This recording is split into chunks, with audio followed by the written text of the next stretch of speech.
welcome to Landscape Photography World, the podcast for everyone passionate about landscape photography.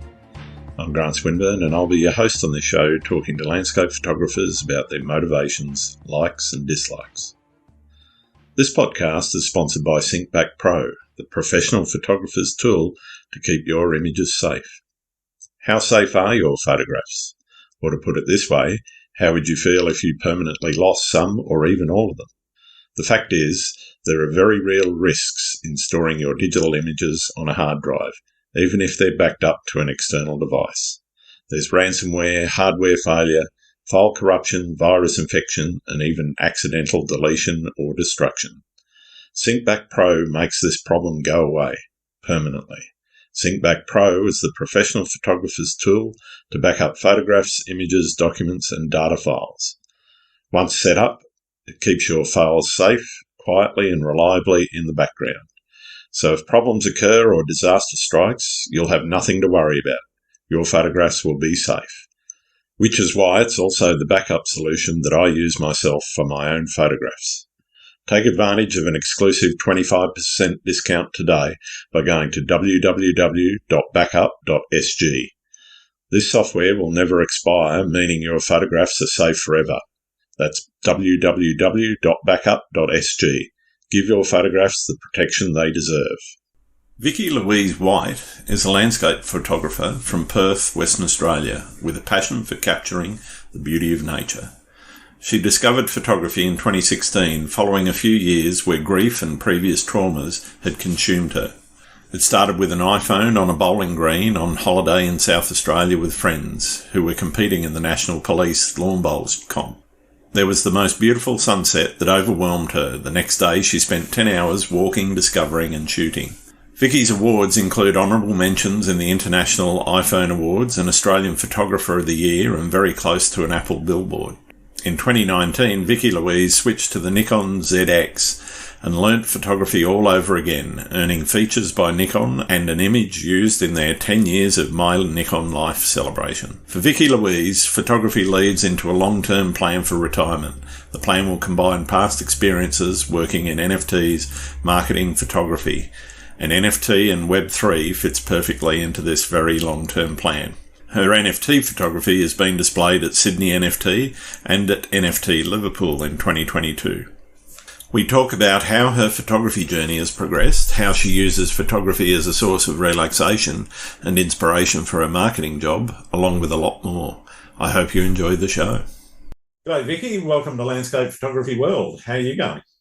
I'm good, thanks. How are you? Yeah, plenty good. It's finally sunny here and it looks like we might have a bit of summer today. The last couple of weeks has been a bit rubbish, but anyway. How's things in your neck of the woods?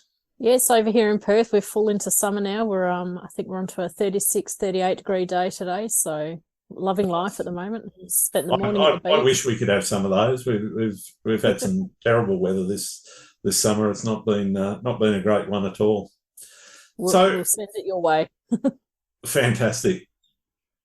Why photography, and in particular, why landscape photography? What is it to you? That's a good question. What is it to me? It's, to be honest, it's just a relaxation. It's just being in the moment, being out there in nature. It's witnessing the beauty that we see. I focus mainly a lot on sunsets and sunrises. Yep. More sunsets because I'm not really an early morning person. I just love seeing nature. On the west coast as well, so. Well, at the moment our sunsets are 7 p.m. at night, so it's great. You can come home from work, have dinner, get out and shoot. So, yeah. But yeah, no, I love just witnessing what we see out in nature. I guess a lot of people don't see that because they don't look and they don't observe what we observe as photographers. Yeah, fantastic. Yeah, that's my. All right. So how did you get started? What's your earliest photography memory? 2016 I actually started. I came in quite late. I had quite a few years of grief through a tragedy that had happened with my friend in my life. Mm-hmm. And I was over in Adelaide actually. Some friends were on a police lawn bowls competition, the national competition. So, and they convinced me to go, and I sort of was a bit like, oh, I just couldn't get out of this rut that I was in, and just sort of went, okay, I'll go. And I remember sort of pulling up in Adelaide, and we went out to the Barossa, and there was this, beautiful scenes everywhere, and I sort of went, oh, this is actually quite nice. And I could feel sort of myself relaxing into life, which I hadn't done for 3 years. And then we were on a bowling green, obviously, where this competition was, and there was this sunset that was just purple. It was this colour that I've never, ever noticed before. Yeah, wow. And I remember I just stood there, and to be honest, I was just in tears, but it was just this happy tears of release of life. And I stood there and realised I'm allowed to live. I'm allowed to be happy, even though I've been through such grief.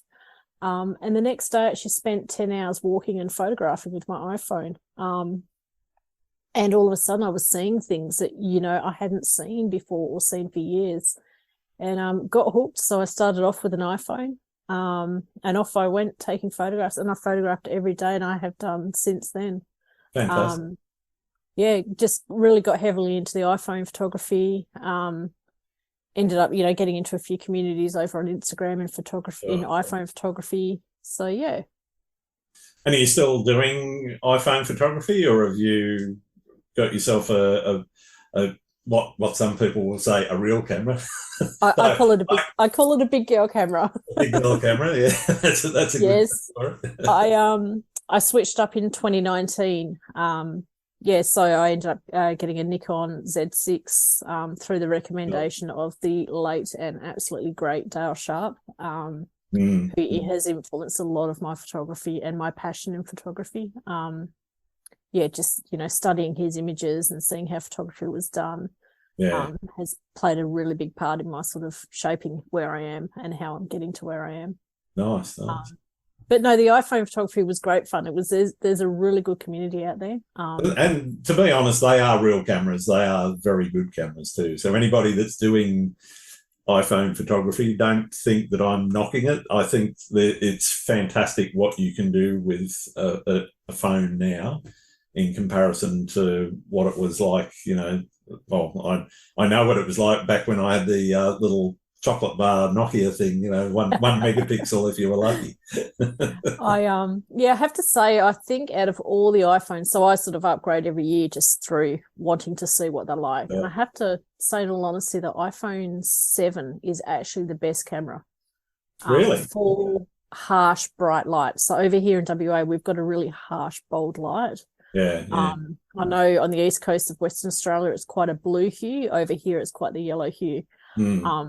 And after the iPhone 7, it sort of became a little bit difficult to shoot, which is where I started going, oh, I think I need to get a camera. Plus, I had people convincing me, there's something going on here, you should pursue it. So I did and jumped. Oh, fantastic. In terms of your motivation, what's kept you going, and what is it that's made you get out and take photos every day? Oh, I think I motivate myself. I'm motivated to see what I can to capture and what I can progressively learn over time. Every time I go out, it's a new scene. It's something new to learn. I am still very new to photography. I'm still learning some of the basic elements of photography, which is my sort of 2023 goal, is to really get into the deep side of photography and learn everything.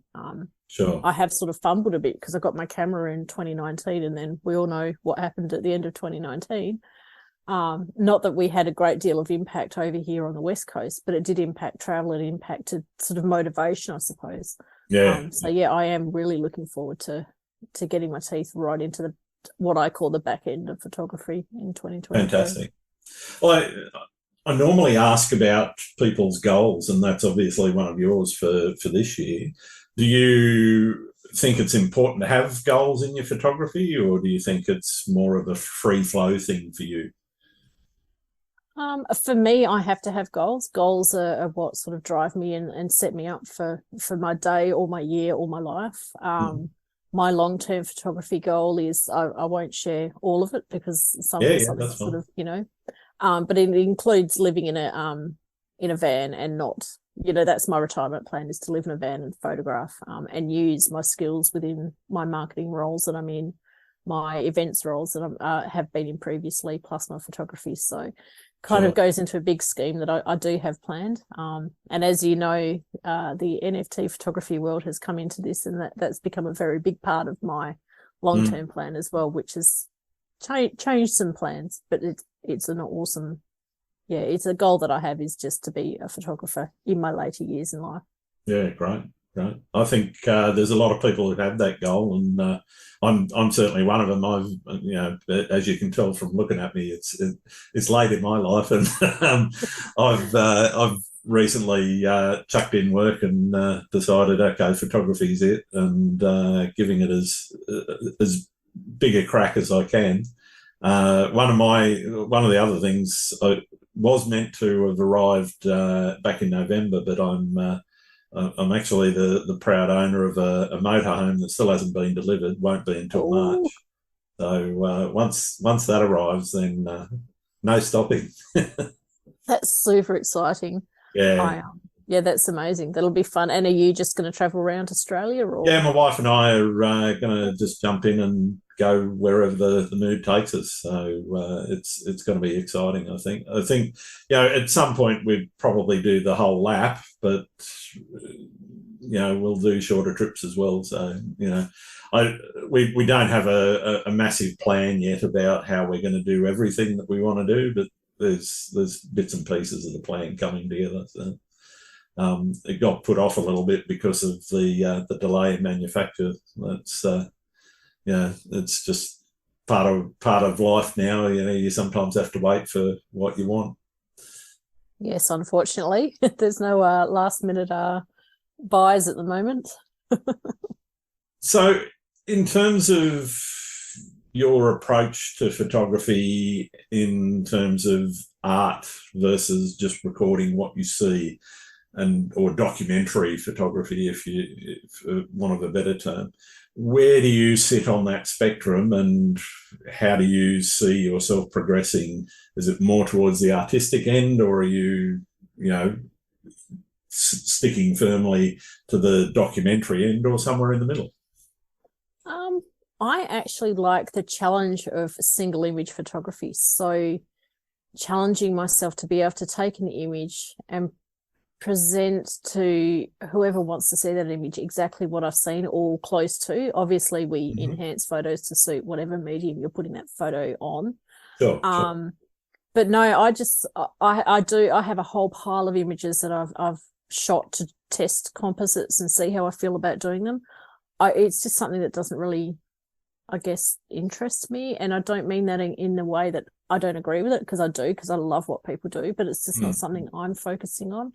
I like the challenge of doing an astro shot with a single image. To me, that is such for me, that's such an achievement. Whereas to take a foreground shot and then to plonk a sky in, I'm like, well, that's not actually what people see.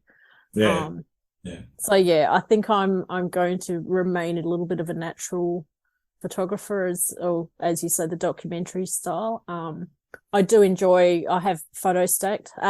Is that the right term? Or you can cut that bit out. Sorry. Oh no. No, that's fine. That is the right term.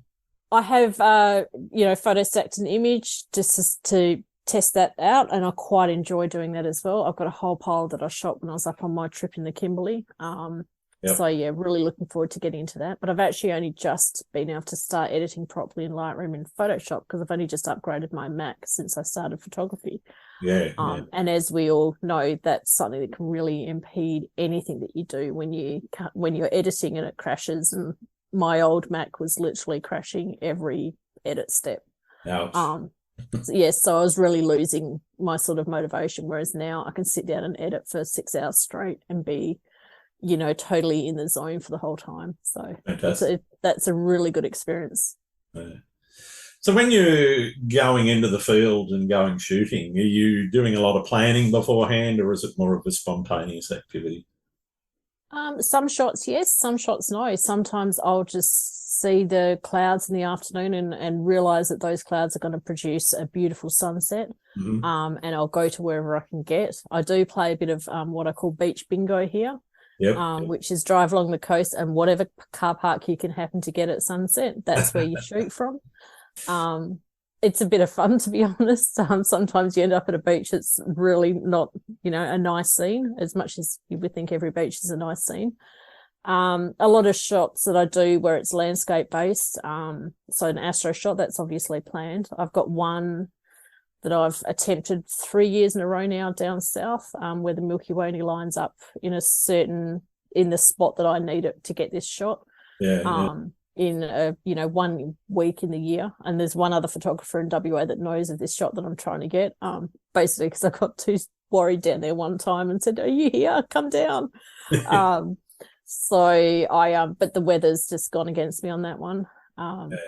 So it really depends. I've got places I want to go to, places that I've found when I've been driving around that I want to go back and shoot a particular shot and have seen it. A lot of it is I just wake up in the morning and go, all right, I'm going to go out and drive out 3 hours and shoot somewhere and just find something. I do like chance photography as well. I'm a bit the same. There's some things that I really plan for, and there's others that I just go and where. I like the beach bingo term. Actually, I might steal that one. Oh, you're welcome to it. I love it. It's but I'm usually, because I'm an hour away from the coast, I'm usually doing the bingo in my head on the way towards whatever set of beaches. I'm lucky. I'm in a suburb called Scarborough, which is a beach. I know Scarborough quite well. So my local beach is 5 minutes from my house. Nice. It's really great. One of the main beaches I shoot at, North Beach, is where I actually was, the suburb that I was born in, which is only sort of 8 minutes from where I am. So it's good. So for the ones that you're planning for, what level of planning are you putting into them? As you said, you've waited 3 years to try and get one particular shot, and with astro, I guess I'm kind of excluding that from this part of the conversation a little bit, because that's obviously only at certain times of the year that certain things are going to line up and be where you want them for the shot. But for a landscape shot or a sunset shot that you've never done, say a beach that you've not done before, and you want a particular alignment with the sun and whatever, what sort of planning are you putting into it? Is it hours, days, minutes? I would probably say days. I'll usually go down there before I take the shot, or before I think I'm going to be able to get the shot. Obviously, clouds and weather play such a big part, so that shot may not work for weeks on end. We have a lovely thing over here called the Fremantle Doctor, which everyone loves. Photographers not so much, because you can be shooting in some pretty gnarly some wind. It's doesn't stop you, of course, because that's why we have tripods and all sorts.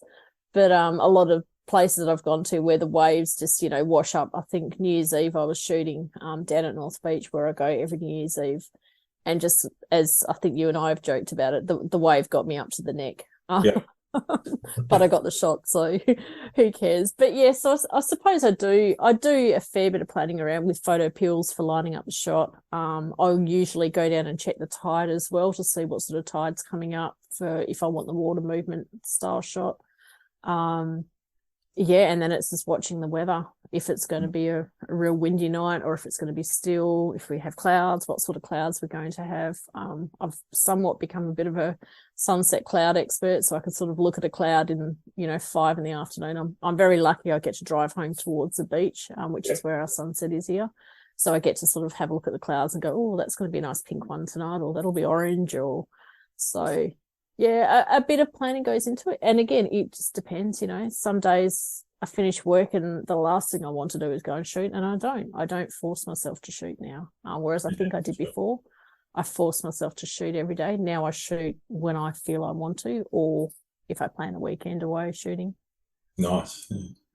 In terms of I'll start that again. You mentioned that you got marketing skills and experience in that realm.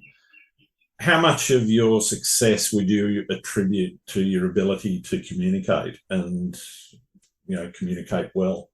None. Okay. I really do not like speaking about my work. I don't like speaking about me. You're doing okay. As a marketer, I've always called myself, and I can hear a few little comments going to come up about the term I'll use, but I like to be in the background. As an events manager, I was always the person in the background that made everything come together. I never sought sort of accolades. And same with marketing. I'm happy to just be that person in the background that makes it all come together, and we're done. It's only actually, and I hate to, I'm not sort of pitching or spruiking, but it's actually being in the NFT space that's made me learn to speak. Public speaking makes me actually feel ill. And Really? it's being in spaces over on Twitter where, we do a lot of our marketing for NFTs. It's getting into spaces and speaking in there that I actually learnt to speak without my lip shaking and my teeth chattering and absolutely, thinking I'm just going to throw the phone in a bucket of water so I don't have to speak. And, there's a community of people over there that have taught me that. And I've a couple of times at marketing events over here in Perth, they've mentioned NFTs and they've referred the mic to me and I've got up and spoken. So nice. And I've never been able to. And I'm talking in an actual passive, a real fear of speaking. So I guess this is public speaking. Nobody listens to this podcast. Well, yes, and other than this, but even this had me filled with absolute fear doing it. And I was like, hold up, just treat it like it's a Twitter space. And I know that I've spoken to you in a Twitter space as well. Exactly, so it's no different. Yeah. It's no different. So, I don't really think my marketing has helped a great deal. I think my photography has helped my marketing more. Interesting.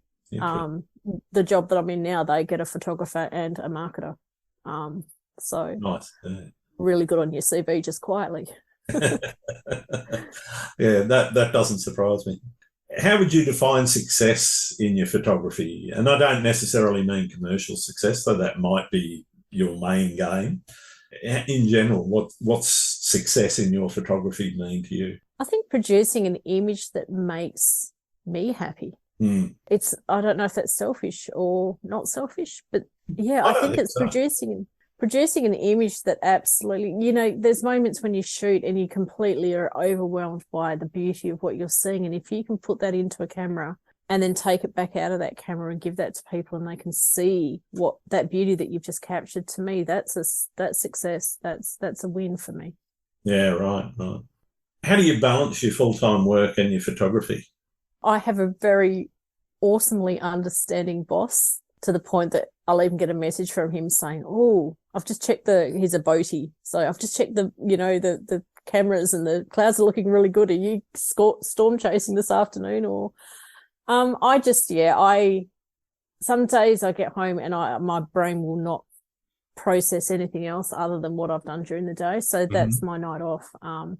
But like I've said, my photography is my relaxing. So to finish a day at work and then go and shoot and then spend a weekend editing is, I can't think of anything more beautiful to do with your time. Fantastic. In terms of marketing your personal brand, how important is that? And do you have any tips for people that might work for them? For me, it's very important. Integrity is the most important thing to me in the world. Marketing my personal brand has been hard because I guess I have a hyphenated name, which is the worst thing you can possibly have for anything in marketing or travel or pretty much anything. So I can't use my just first name initials, my last name initials, which is VW, because I don't know, there's a company that may not like that. If I use you might get a bit of pushback from someone. So I use VLW, which is Vicki-Louise White. So to me, I just came up. I don't know. It just came to me when I was first started in 2016. I thought, well, I have to go and reserve myself a handle and all the sorts of bits and pieces. Sure. But yeah, I think marketing yourself, I think you should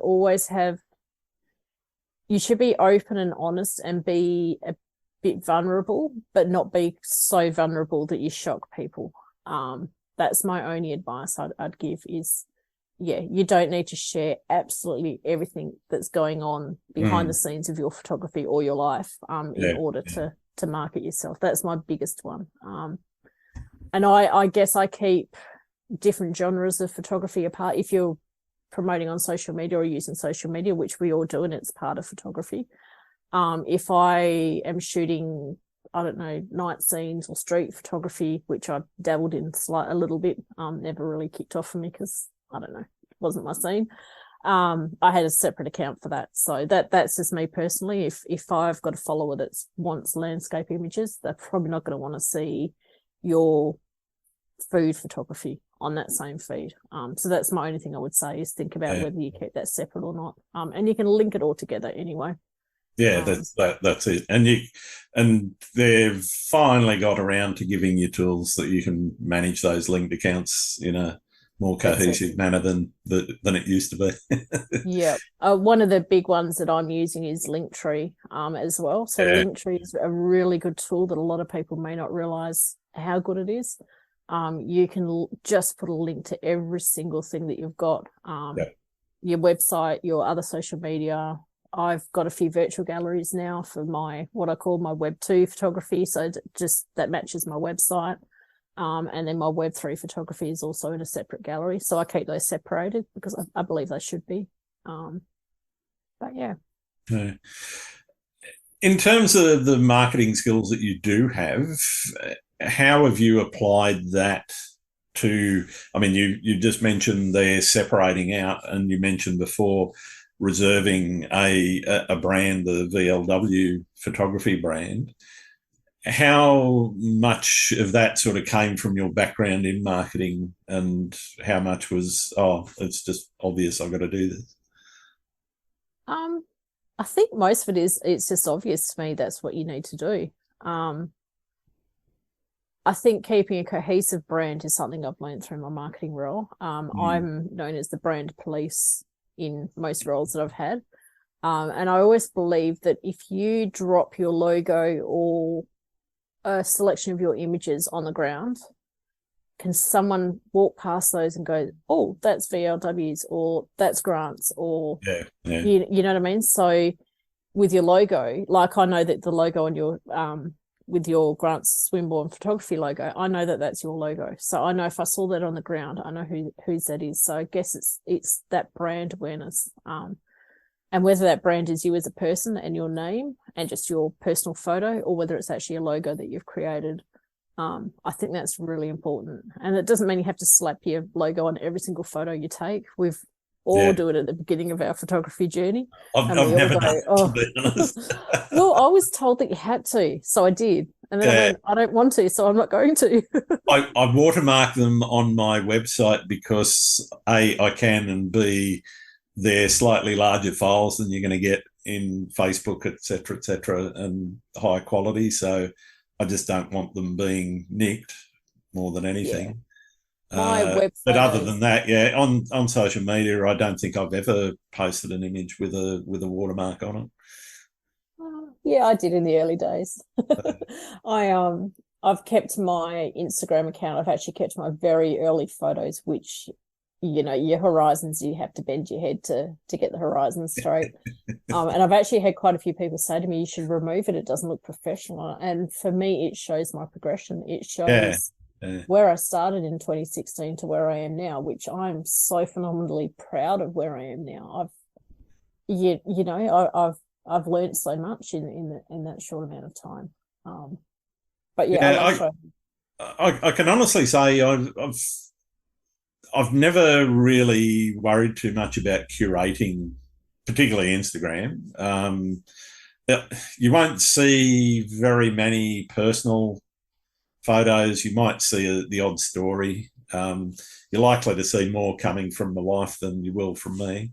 That's when she posts, which is probably once in a blue moon.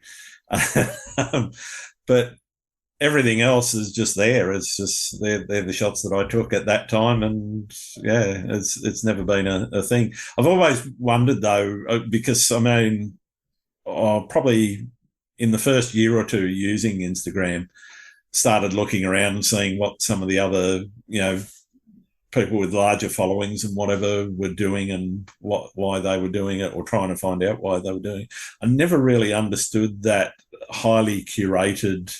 I remember seeing somebody who had something like 100,000 followers, but only 12 posts. And it was like, yeah, you're not going to get 100,000 unless you bought them. You're not going to get that following. Yes, your quality's there, not knocking the quality, but seriously, you've only got 12 posts? That's weird.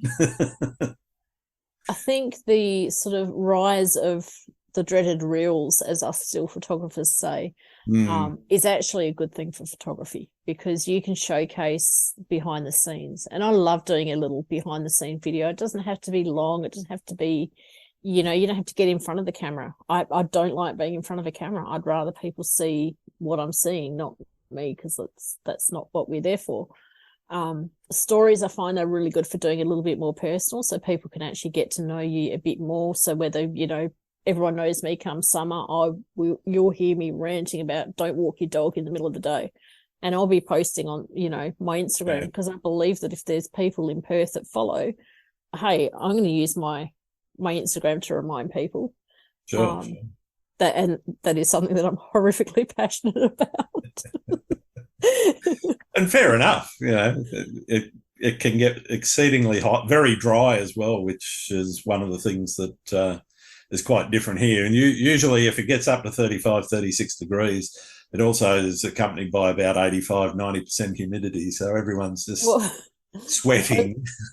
Just chatting with some friends in Canada the other day, and we're talking about humidity, and they're like, oh, no, it had to be humid in Perth. And I'm like, well, the other day it was 14% humidity. Yeah. Whereas the next day it could be 50%. So we do vary just so quickly, but we're not tropical as such. This is it.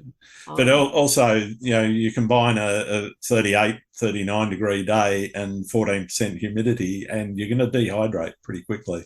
And dogs, it's just so beautiful. You don't sweat, it's just hot, that's it. Well, yeah, the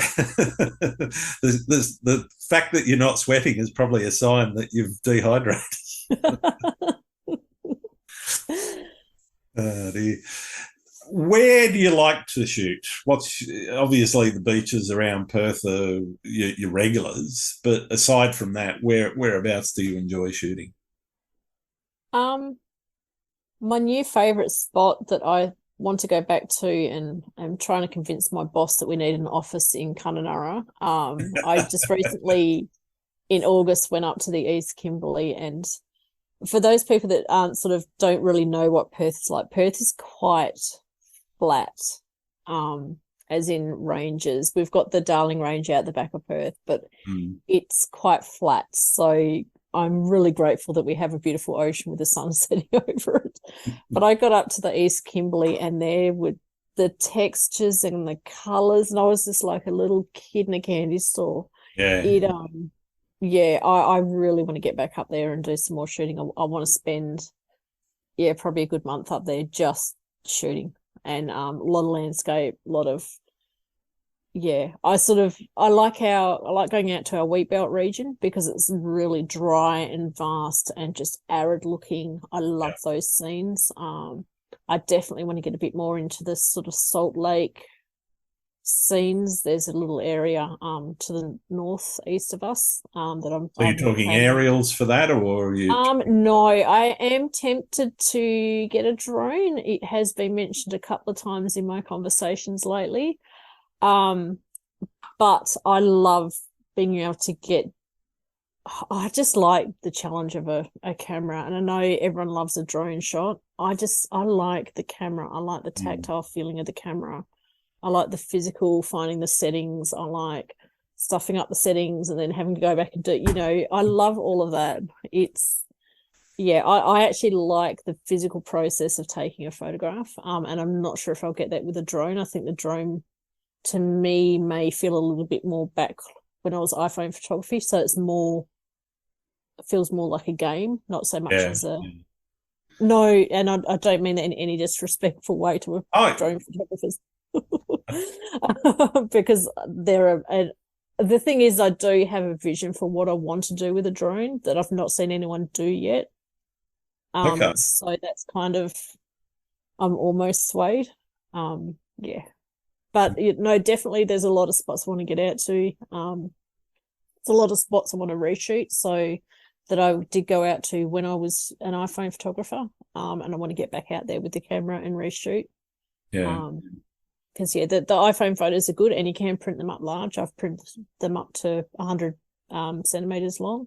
Yep. But you don't get that next level quality that you do with a camera. Yeah, that extra level of detail that you just miss out on because of the small sensor. Yeah, and that's what was frustrating me with the iPhone is it started annoying me and I started noticing the faults.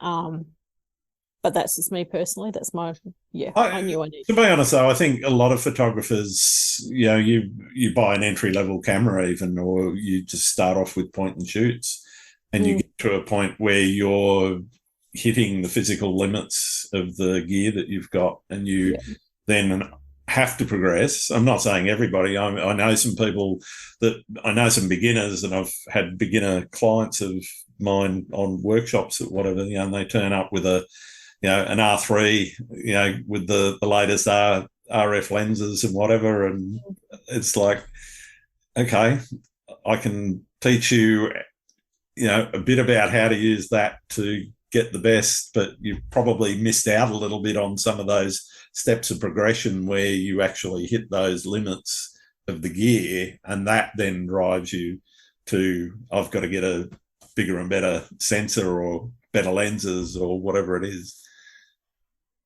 Absolutely. No, I when I first switched or was thinking about switching, I had, I put it out to sort of the photographers that I know and said, all right, guys, what am I getting? What do I do? And I had a lot of people say, just get entry level, see how you feel. And I'm like, no, I sort of feel like I want to go as high as I possibly can. Yeah. Without bankrupting myself. Because I'm in this for real. This isn't just something I think I like. I think this is something that I know I want to make, that I know I love, and that I want to make something out of it for my in my future life. Yeah.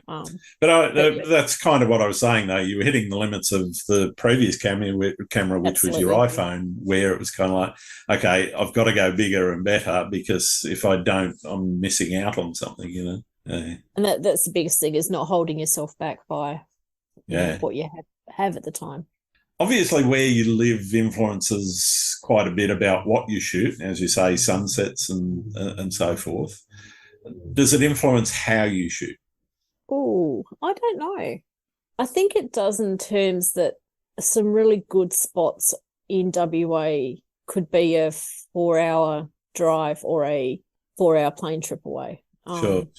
So I guess in a sense, yes. I don't know if I've answered that one in the right way. I'm not sure if I've understood. It's your answer. That's properly. Fine. If you had barring the retirement plan of getting in the motorhome and driving around Australia or whatever, if you could retire at one of the places that you've shot at, where would that be? Oh, Kimberley. Yeah. Kununurra. Easy. Yeah. Hands down. Yeah. I'm just blown away by how beautiful it was up there. And I think I also I just connected to the place, and I'm not sure why. I don't know. I don't know the reasoning behind it. But yeah, something happened up there that was pretty phenomenal. Yeah. Fantastic. That sounds like it leads into my next question, which is, what's your most memorable photographic experience? Kimberley. Surprise. Surprise. It was Injinut Beach. Injinut Beach in the southwest of WA is a spot that if I drive to go to Margaret River or anywhere down south, I have to pull in there. I've tried not to, but I'll drive an hour and then I'll go, no, I have to turn around and go back and spend at least a morning just watching the waves, shooting there. But unfortunately it got pipped by the Kimberley, which is not as easy to get to. We went to a spot. So I was up there on a workshop, dream photography workshop. So it was astrophotography, 8 days of just shooting been driven around the to the most amazing locations. We had Ben Broadworth and Trent Bloomfield were the Nice. workshop leaders. So two of the, amazing photographers to learn from. And we went to a place up at the Bungle Bungles, which alone was that was a dream of mine to see the Bungle Bungles. Since I'm 13, I've heard about them and I've seen photos of them, and I've just thought that's somewhere I need to go and see. And they organised a shoot for us in Cathedral Gorge, which you have to walk through sort of this track with all these palm trees, and the ground there's white sand, like you're at a beach. Yep. But everything around you is this bright Kimberley red, as they call it up there. Yeah. And we went to this spot where it just had this really murky looking swamp, I suppose, in there, which was odd because it was water in a spot that really water shouldn't have been, to me. Yeah. And went in there. And as we were walking in, I was really emotional because I was actually at the Bungle Range. And for me, that was just a life tick. I've done something that I've wanted to do for my whole life. But as we were walking in there, there was sort of three of the, I forgot what they're called, the common crow butterflies flying around up top. And it was sort of just this moment where I went, okay, so a butterfly to me is sort of a bit of a tick that go ahead and do whatever you're doing. And that's always been something that's been around me in photography. Sure. And we got into the gorge, and we'd brought dinner with us, and Ben had organised playing Gurumul, which is he's a late Indigenous singer with the most beautiful voice you will ever hear in your life, and he had that playing, so that really didn't help the emotions. But as we were setting up, sort of the Milky Way was coming out of this, appearing in the sky, and it was just I was just overwhelmed with, I think, everything, but just I explain it was like when you do gong yoga, which if you haven't done it, you do gong yoga, it's sound therapy, so you reach a stage where you kind of break, but it's a good break. It's like you release anything that you've been holding on to. Sure. And I sort of had this personal moment where, I just broke completely. And whether that was sort of, from my previous stuff that had been going on in my life or what it was, but my life literally changed at that moment, taking that photo and being in that place. And fantastic. It really just set my whole, I guess, trajectory of the rest of my life for me in that one moment. In photography and in my personal life. And it was really just the most beautiful moment I've ever experienced. I've had people say, you're going to sell that photograph. And I said, no, that's in the vault. That's in the Vicky vault, as I call it. That's not going anywhere. I've shared it online, but I will never ever sell that image. That won't be going anywhere. Well, we've talked about the highs. What about the lows? Everyone's got horror stories in their photography. What's yours? Oh, I guess mine, besides being a complete klutz. We can all do that. I nearly fell off a rock this morning and into the water. Well, unless you've been switched from your little bag that used to hold your iPhone to a big camera bag on your back and got stuck under a fence, and actually have been hanging on that fence because you're stuck with your camera bag and had to wait for someone to come and get you off, who, mind you, was rather nice gentleman that came and helped, but absolutely mortified. But no, that's my most embarrassing moment. My horror one would probably be I'd organise a salt lake out in I won't say the town because I don't want to completely diss the town because it is a beautiful spot. About 3 hours inland from Perth, and I knew that the Milky Way was going to line up at this particular tree over a salt lake. I had it all good to go, booked my accommodation there, turned up, and this caravan park, there was not one person in it, nobody at all, and it's a very small outback country town, not the sort of place you sort of want to be walking around on your own. Mm-hmm. So anyway, I turned up and I sort of stood there and went, oh, well, I've committed. I couldn't drive back. It was too late. And thank goodness this older couple pulled up their caravan, and they actually said, oh, we don't know if we want to stay here, so well, can you camp on my, because I had a little cabin. Yeah. I said, well, can you camp on my front lawn and we'll be safe together? So we ended up chatting, and they ended up coming with me to do this astro shot because they didn't want to stay on their own either. So they came out with me to this salt lake, and I had planned this shot around, obviously, the Milky Way being in the right spot. We also had a lot of bushfires at particular times around the Perth local area. So the smoke was really, not a good thing to be around. I'd got through a couple of bushfires out to get there, which was all cool. But then by the time I got out there, all the farmers were actually burning off their paddocks. So I'd actually driven into a worse fire area in terms of smoke than what it was near Perth. Yeah, just what you want with Astro. Just awesome. And then got out to this lake, and I had studied this lake. I knew through Google Maps and Google Earth that this was the spot that I needed to be. I got my photo pills and lined up everything that I needed. Drove out there, and the local council had turned it into a tip. Nice. Now, I can't get my head past the fact that they turned a salt lake that's a natural environment into a tip. No. But the fact that this entire that's egregious anyway. But this entire scene was just a tip site. And I just stood there and I went, okay, so I'm on an Astro tip. That's my joke. So I ended up shooting Astro over a tip because I couldn't get to other spots that I wanted to go to, just because I didn't realise this either, that a lot of salt lakes out in the wheat belt are on private property and you can't go on them. And I'm like, hold up, but it's a salt lake, isn't it? Like a natural environment that we all have access to. So bit of a lesson learned. So that was probably my biggest failed and slightly expensive. What did the couple say? They were just laughing. They'd brought their wine out and their crackers, and they were just sitting back having an absolute laugh at me. And it was really good. But they did sort of show me a spot that I'm going to go out to this year that they went to, and they actually took photographs, and they were so amazed by it. And I've not seen it before shot with Astro. So, yeah, I need to remember, I pinned where I think it is. I'm going to try and get out there, but I think that might be a car camp, or not that I'd car camp because that's illegal. But yeah, it might be a car camp spot. Don't tell. No, don't tell anyone.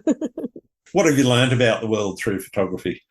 To be honest, how lucky we are to just live in, and not just where I photograph, but where other photographers photograph. We just live in the most beautiful place. And for what I've learned, where I live in WA, I live in an estate where it's a mixture of sort of the Caribbean. It's got a bit of the, Utah desert. It's just so beautiful. And there's so much more to see and explore and photograph that aren't the sort of generic photos that you see. I think that's just where we are is so beautiful. Fantastic. I want to touch a little bit on how you take your photos, and I guess part of that is when you turn up on location when it's not an Astro tip, for example. What are you doing? Do you for your plan stuff? Obviously, there's going to be places where you want to stand, but even then, sometimes you might want to look for different angles. Are you that sort of photographer, or you just go plonk the tripod? That's where I'm going, and you stand there for the rest of the day and take your shots, or do you tend to move around a lot?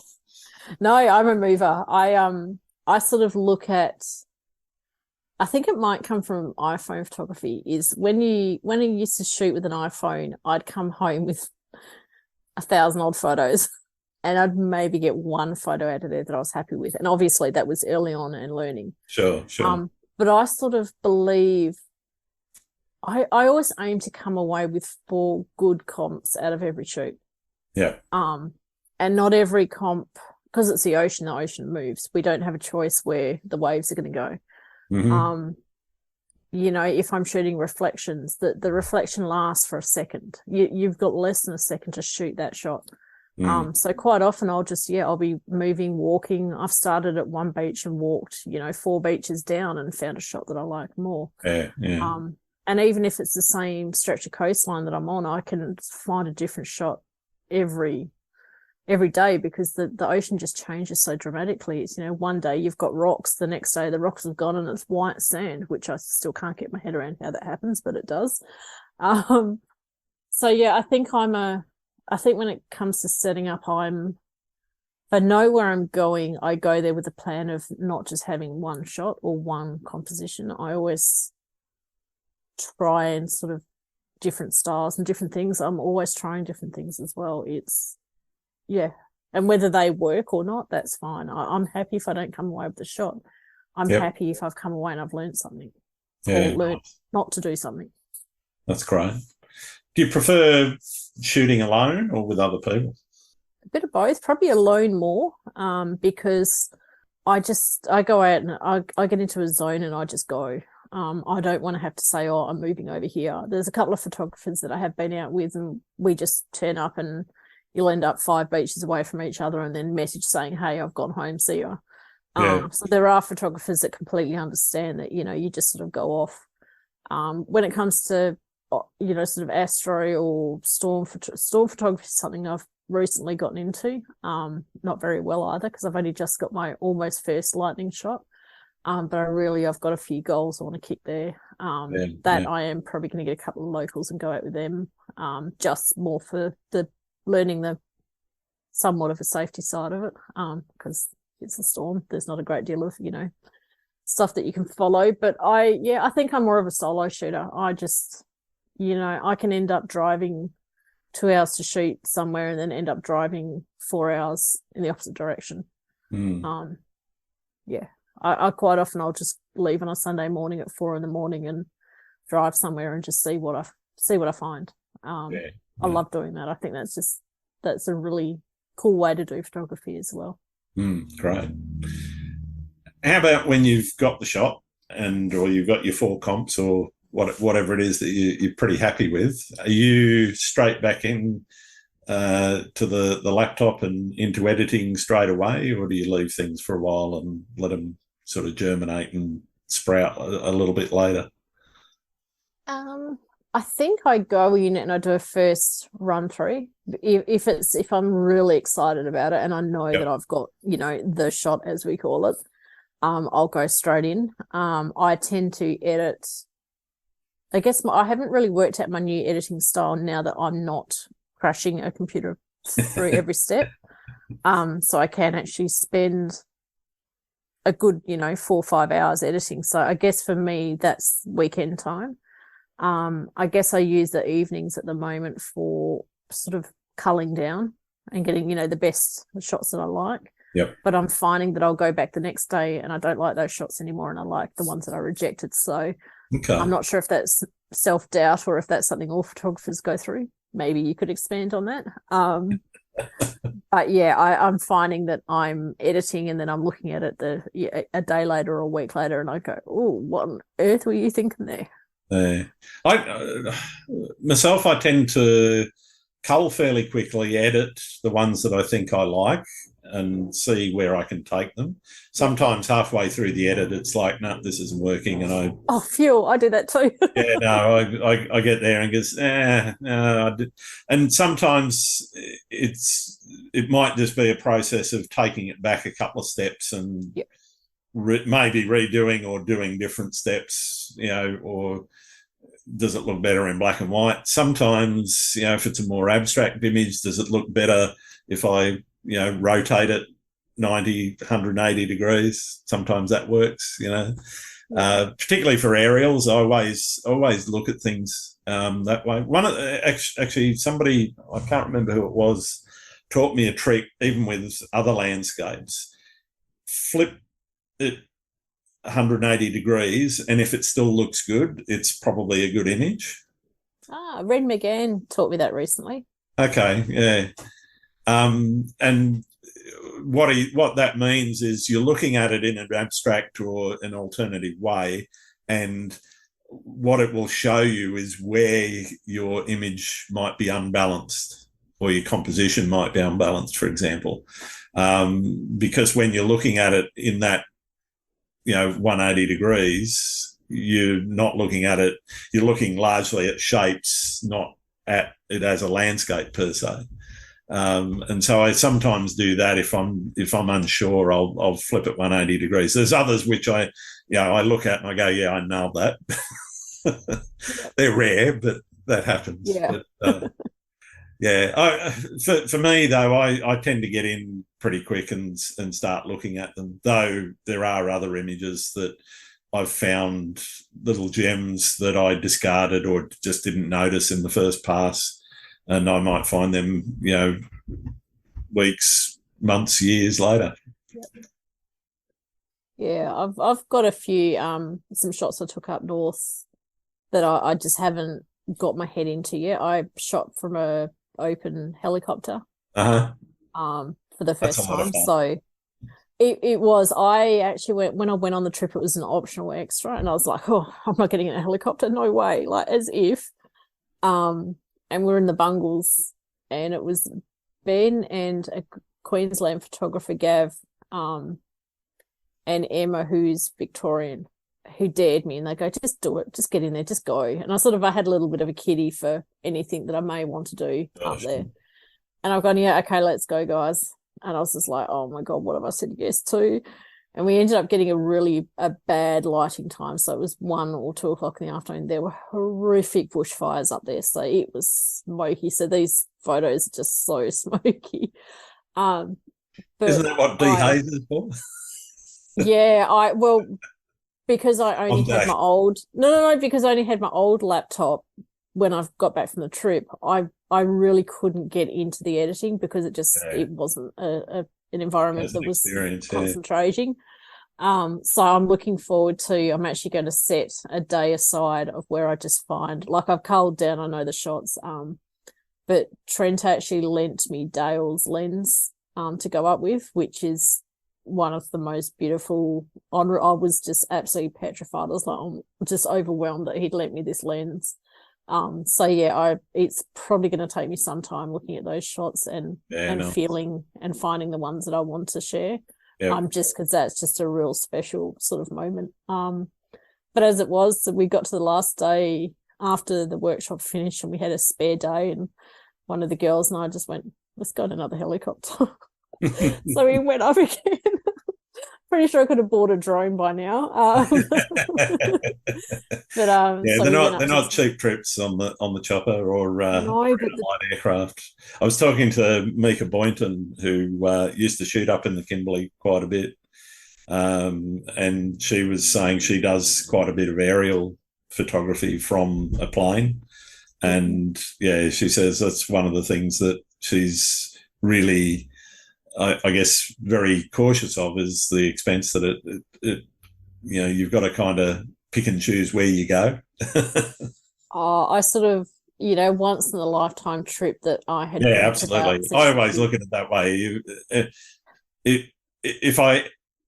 When am I ever coming back here is the question I ask myself. When am I going to get back here and be able to do this again? And if the answer is a long time in the future, then just go for it and do it.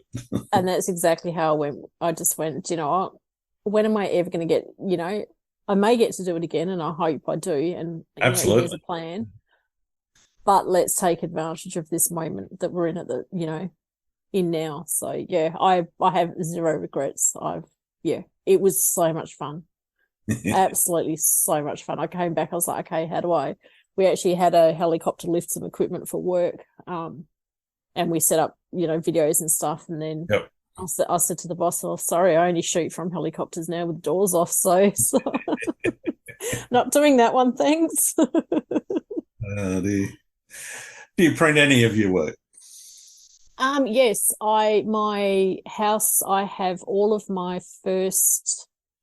probably in my first year of iPhone photography, I got a lot of my shots printed and I actually have them hanging up because they inspire me to do better. Okay. Cool. None of them I'm not proud of. One of my first shots that I shot down at Ingenut Beach is hanging proudly on my wall. One of the most beautiful sunsets I've ever experienced, where sort of the water pooled on the ocean, and it was so red that you actually couldn't tell where your eyes were going or what was land, what was sky. That hangs in my kitchen, and I see that every day. I think you have to personally print your images and hang them somewhere in your house. I think you have to use it as a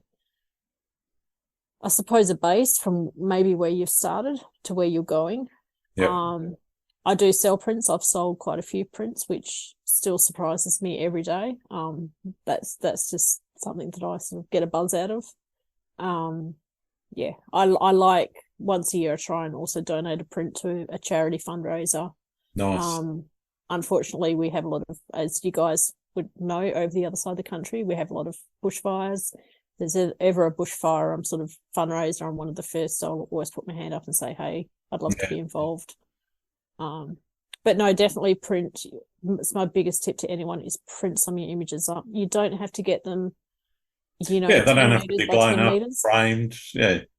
Yeah, I've got mine. I use a local printer over here who's a photographer as well. And I've had some of mine professionally framed and I have them hanging here. They're iPhone shots, but they're all the shots that make me realise why I love what I do and why I want to become better at what I do. That's fantastic. Have you ever hit a creative wall? Oh, yes, all the time. I actually do. I'm not sure if it's because my daytime role is so creative. Sometimes the creativity is sapped out of me. But I've actually learnt, I do a lot of sort of yoga and all those sort of things, and I'm lucky enough to go for walks at the beach, which, are good to clear your mind. I have gone through a really rough stage where I actually doubted if I even was a photographer. It's just, I don't know where it comes from. And I just got really stuck, and I actually called on a West Australian photographer here, Hamish Stubbs, and I said, what do I do? And he has become, and obviously knowing him through Dale, he's become sort of the person. He said, do you want me to do a critique of all your work? I'm like, no. I said, I'm in too much of a foul mood that if you critique my work, I'm probably going to sell my camera. Because I was that down on my photography. I was really, really quite, I don't know what happened. I don't know what sort of time of year it was or what was going on. And then sort of 2 days later, I went, oh, hold up. You've got this absolutely phenomenal photographer offering to critique your work. You can learn so much here. And I said, all right, go. And he did, and he took screenshots of everything. He said, this is where I think you could improve on this. This is where I think you could improve on that. I ended up booking 4 days down in Augusta, which is sort of the very bottom of WA. And just stayed in a cabin down there and photographed for 4 days straight, did not talk to anyone, did just literally got up sunrise, sunset, even daytime. I got in the water. I was shooting in the water. I love doing a bit of water photography as well. And I've had people say that whatever happened on that trip changed my photography. I said it wasn't what happened on that trip. It's the critique I got before I went on that trip. So, I guess having someone that you trust to critique your work, I think everyone needs to do it every now and again. Yeah, I also think the important thing is that the critique's done in the right way. I mean, you can ask somebody to critique your work, and they could, tell you everything that's wrong with it, but not necessarily do that in a way that actually builds you up and says, here's where you can improve, here's what you would do differently. And that's the key, is that critique needs to be a positive critique that actually says, okay, well, these are the things that I would do differently. Absolutely. That way then you have that growth, I think, and the ability then to extend that into your own work later on. Absolutely. And I think also I try and go to a workshop every year, or I go to something photography involved. So I know Ren McGann from down south, he's a big wave photographer down here. And he did a talk at our local camera shop. And I went along to that because I wanted to hear, you have to hear other people's passions sometimes in order to sort of switch yours, whether you're in a rush or not. But if you think you've learned everything you have about photography or whatever your skill set might be, then you're in the wrong space. You have to always learn, always. You can never know too much. I haven't quite got into watching a lot of videos and things, only because I find them, I don't have the attention span for it, to be honest. I'll be watching it and then I'll go off and do something and I'll forget that I'm watching it because I'll I mean, I can drive to the local shop to do shopping and end up driving 6 hours and do a photograph. It's sort of, that it's very random how I plan things. Some things are meticulously planned. Sometimes, I think my shots that I did up at Lancelin Sand Dunes, I actually went to Perth City, which is 20 minutes south from where I am. The sunrise wasn't looking good, so I managed to drive an hour and a half north to do a sunrise shoot in a sand dune that, was completely unplanned, but that's sort of how my mornings go. I tend to just go with whatever I feel on that day. I think that's fantastic though, being able to do that. Yeah.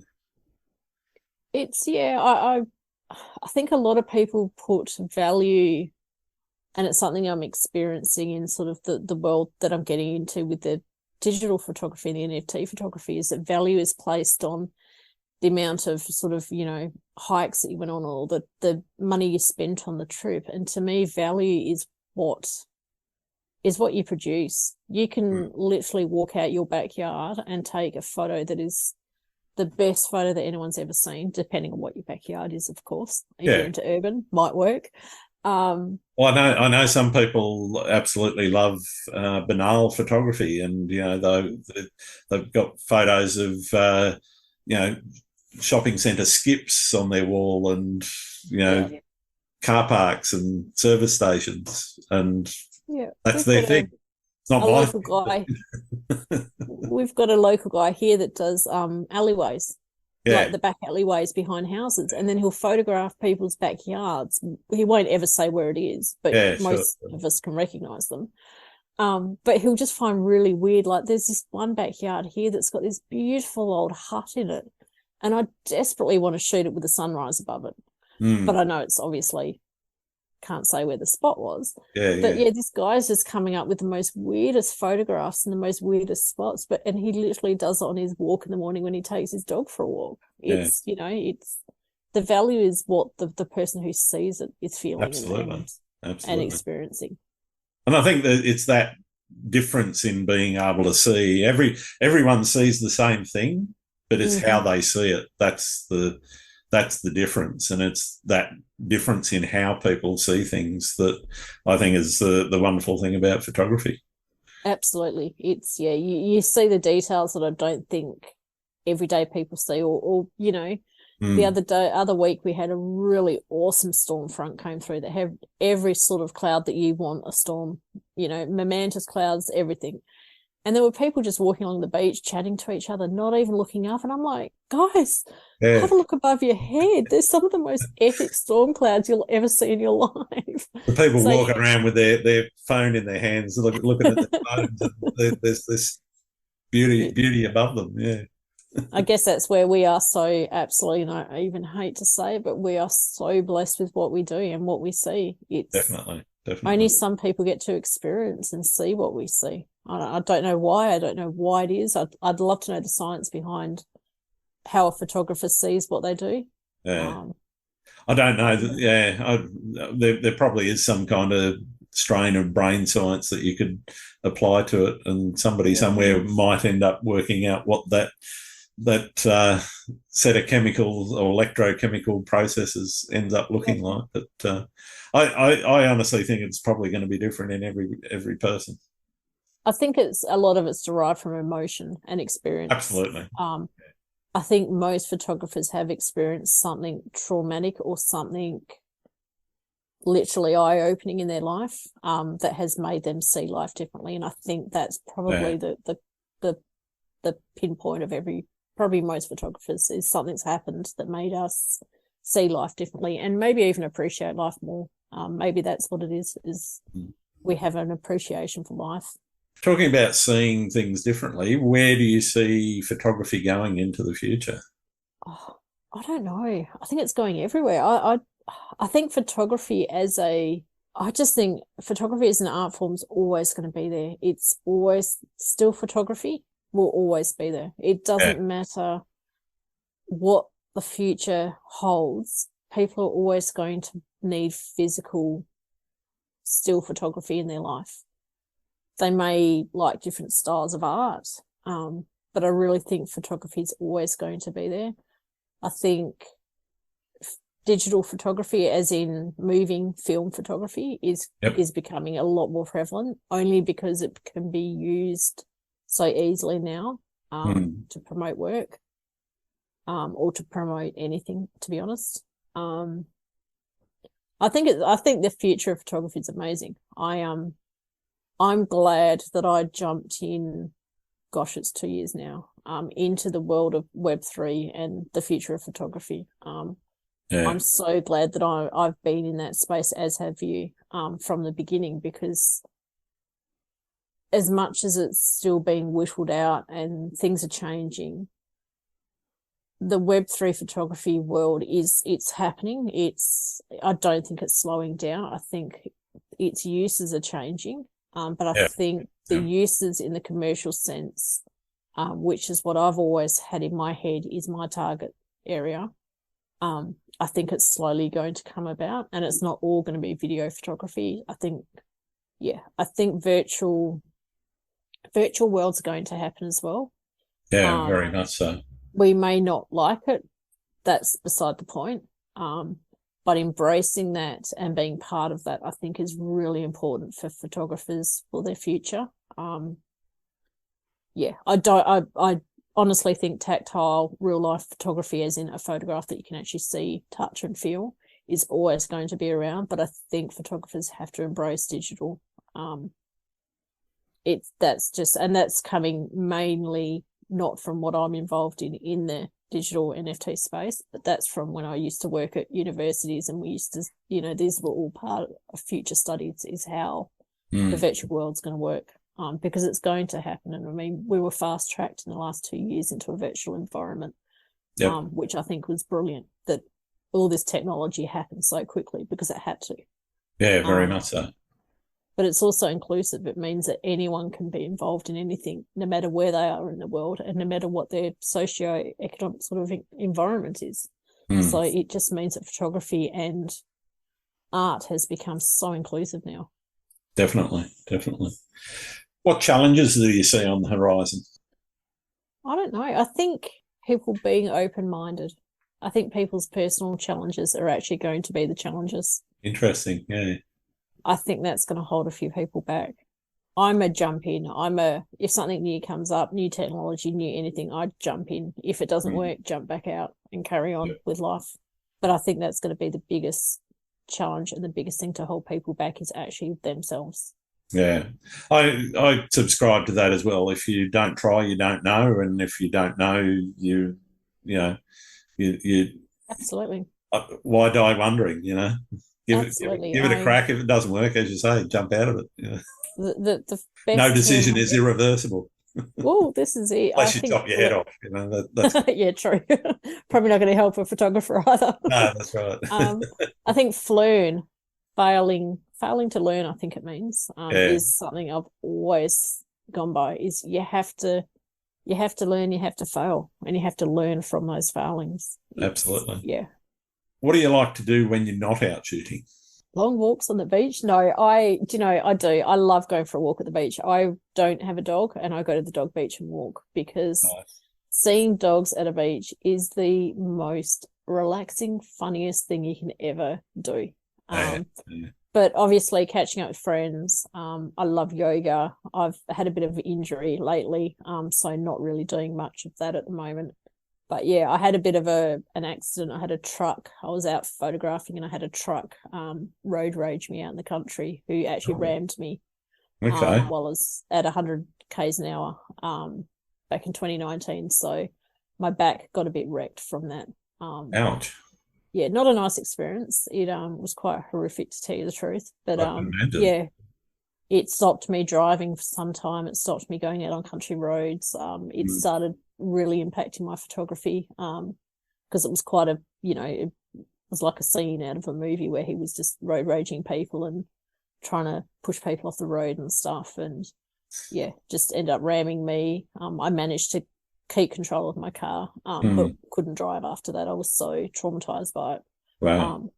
Luckily he's not allowed on the road anymore and doesn't have a job, and spent some time. He was done for driving with the intent to kill. driving with the intent to injure. Yeah, some quite severe charges. So Yeah. that sort of really that shook my 2019 photography life up a bit. And then I think obviously, yeah, I just feel sorry. I've completely lost track. That made me lose track. Sorry. No, I'm not surprised. We were talking about what you like to do when you're not out shooting. Obviously. Yeah. Sorry. Yoga and beach and friends. Yeah, I love yoga. I used to do Bikram yoga, 3-4 times a week, and then do just what I call normal yoga, which is your yin style yoga. I love doing that. But yeah, being with my friends and my friends' kids is nice. My passion. I love it. It's If you weren't a photographer, what would you be? Probably a sad person. I don't know. I actually don't know. I really couldn't say. Wow. I was into art at school. I do remember that. I failed art because I made a model. We had to do a clay model, and it was freestyle. And so I did a woman that was sort of, quite voluptuous. And the teacher actually failed me because he said that's not a realistic female form. And I kind of may have stopped really caring about school at that point, because I was like, you can't tell us that a woman should be skinny and flat and straight. And wow. So yeah, I didn't really get into art. I was very sporty in school. But no, I don't know. I honestly do not know. Okay. And maybe I don't want to know. Fair enough. Are there any photographers that you think I should be talking to on the podcast? I'm going to say Hamish Stubbs. Yeah, he's been on my list a little while. I haven't caught up with him yet. I haven't managed to pin him down to a date. But well, I think he's flying out to Iceland today. Damn it.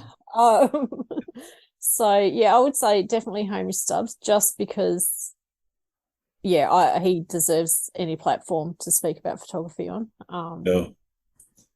Anyone else? Do you know what? Yeah, everyone that I know that's a photographer. I've got a very long list, so I can imagine. I'm not going to run out of people to talk to. No, I don't think you will. I don't think you'll ever be sunsetting this little podcast. It'll be me that gives up before I run out of people to talk to. You'll have to hand it over to someone. That is, unless I say something stupid, get cancelled, and then nobody wants it. Which is so easy nowadays. I know. I have to be very careful sometimes. All right, well, I've got one more question, and it's the most important question for most of my listeners. Do you like pineapple on pizza? Oh, my goodness, yes. Pineapple belongs on pizza. Absolutely. Fantastic. Nothing like a good Hawaiian pizza with barbecue sauce. Perfect. All right, well, thanks very much for spending the time with me, Vicky. It's been wonderful getting to know you a little bit better and actually talking to you face to face instead of over Twitter Spaces. Where can people find your work? My website, which I've just refreshed over Christmas, so vlwphotography.com.au. Twitter's more my NFT land. So if you don't understand NFTs, probably don't go there. Instagram, Facebook is there, but it's just there because it has to be there. So probably Instagram would be the most friendly place. Fantastic. Yeah. Thanks very much. Thank you for having me, Grant. It's wasn't as scary as what I thought it would be. I told you. Thanks again for listening to Landscape Photography World. I hope you enjoyed the show, and keep listening because I'll be joined by some great guests in upcoming episodes. You can find my work and this podcast at grantswinburnephotography.com. I'm also on Vero, Twitter, YouTube, Instagram and Facebook. I'm Grant Swinburne. Hope to see you out shooting soon.